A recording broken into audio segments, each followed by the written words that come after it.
வணக்கம். நாம எல்லாருமே நம்ம வாழ்க்கையில எதையாவது ஒண்ணு தேடிக்கிட்டே இருக்கோம் இல்லையா? ஒரு ஓட்டம், ஒரு தேடல். ஆனா இந்த முடிவே இல்லாத தேடலோட உண்மையான அர்த்தம் என்ன? வாங்க இத பத்தி ஒரு சின்ன ஆனா ரொம்ப ஆழமான ஒரு சிந்தனைய வச்சு இன்னைக்கு நாம அலசி ஆராயலாம்.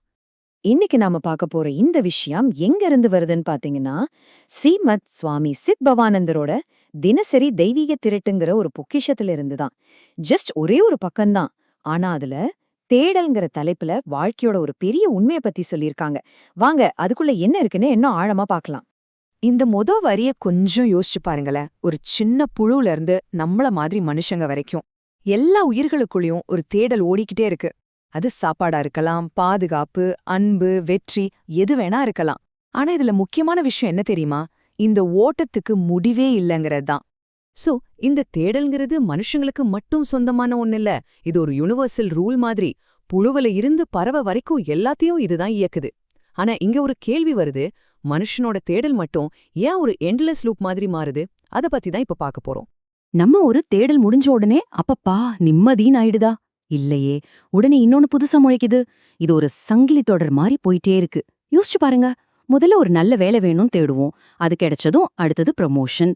அதுவும் கிடைச்சா ஒரு பெரிய வீடு, புது கார். இந்த லிஸ்ட் நீண்டுகிட்டே போகுமே தவிர நிக்கிற மாதிரியே தெரியல.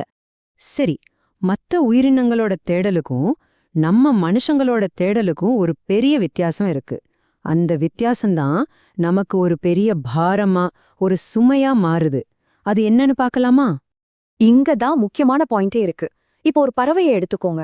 அதோட தேடல் எது வரைக்கும் இருக்கும்? ஒரு கூடு கட்டணும், கொஞ்சம் சாப்பாடு வேணும், வயிறு நிறைஞ்சா அதோட தேடல் முடிஞ்சிடுச்சு, அவ்வளவுதான். ஆனா நம்மள பாருங்க, நம்ம தேடலுக்கு அப்படி ஏதாவது ஒரு எல்லை இருக்கா? நம்ம தேவைகளும் ஆசைகளும் அதுக்கு ஒரு முடிவே இல்லாம விரிஞ்சுக்கிட்டே போகுது. நம்மள பொறுத்த வரைக்கும் ஒரு வெற்றிங்கிறது ஒரு என் பாயிண்ட் கிடையாது. அது பல புது தேடல்களோட ஸ்டார்டிங் பாயிண்ட். அது ஒரு திருப்தியை கொடுக்கறத விட புதுசு புதுசா ஆசைகளை தான் உருவாக்குது. நீங்க என்னைக்காவது இதை ஃபீல் பண்ணிருக்கீங்களா? ஒரு கோலை அச்சீவ் பண்ணதும் உங்க மனசு அடுத்த 3 கோலை நோக்கி ஓட ஆரம்பிக்கும்.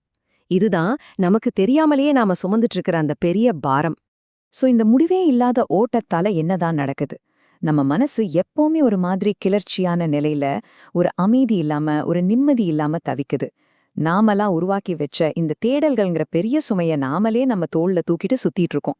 சரி சரி, இவ்ளோ பெரிய பிரச்சனைய பத்தி பேசிட்டோம். இதுல இருந்து தப்பிக்க வழியே இல்லையா அப்படின்னு கேக்குறீங்களா? நிச்சயமா இருக்கு. இந்த சிந்தனையே அதுக்கான ஒரு வழியும் நமக்கு காட்டுது. அந்த விவேகமான பாதை என்னன்னு இப்ப பார்க்கலாம். அப்ப விவேகினா யாரு? சிம்பிளா சொல்லணும்னா, தன்னோட தேடல்களுக்கு எல்லையே இல்ல, இதனால நமக்கு பாரம் தான் அதிகமாகுதுன்னு புரிஞ்சுக்கிட்டு ரொம்ப கான்ஷியஸா அத குறைச்சிக்கிற ஒரு ஆள் தான் விவேகி.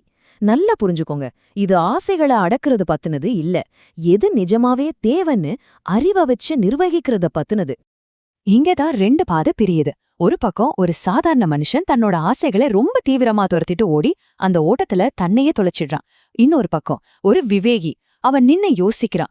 எது தேவை, எது வெறும் ஆசைன்னு பிரிச்சு பாக்குறான். அப்புறம் தன்னோட தேடல்களோட எண்ணிக்கைய குறைச்சிக்கிறான். அந்த ஒரு சின்ன முடிவுதான், ஆனா அது எல்லாத்தையும் மாத்துது.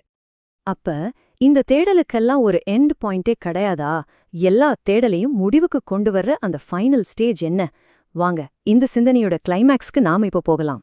தாய்மானவரோட இந்த ஒரு வரி அப்பப்பா இந்த மொத்த சிந்தனையோட உச்சம்னே சொல்லலாம். இதோட அர்த்தம் என்ன? வெளியில நாம பொருள் தேடி ஓடுற இந்த ஓட்டமெல்லாம் எப்ப நிக்கும்னா, உள்ளக்குள்ள அந்த பரம்பொருளை பத்தின ஞானம் நமக்கு கிடைக்கும்போதுதான்.